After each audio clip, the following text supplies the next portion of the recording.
The latest discovery announced Wednesday, 182 human remains near the former St. Eugene's Mission School in Cranbrook, British Columbia. It's the third such finding in just the past month, after 751 remains were discovered at the former Marival Indian Residential School in Saskatchewan and 215 at what was Canada's largest residential school in Kamloops, British Columbia. Indigenous leaders warn this is just the tip of the iceberg.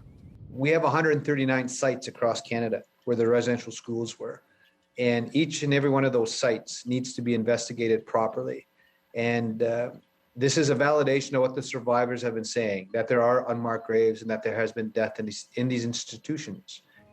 From the late 19th century to the 1990s, an estimated 150,000 Indigenous children were forcibly separated from their families and sent to so-called residential schools. The government-sponsored Christian boarding schools sought to assimilate them into Canadian society. Students were banned from speaking their native languages.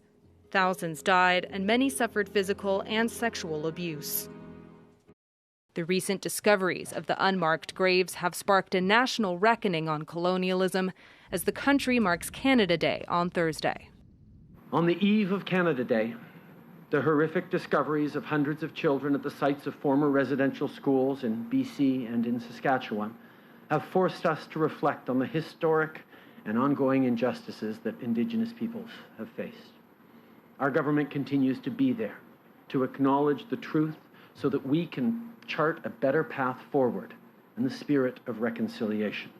A group of Indigenous leaders plan to visit the Vatican later this year to ask the Pope for a formal apology for the Roman Catholic Church's role in residential schools.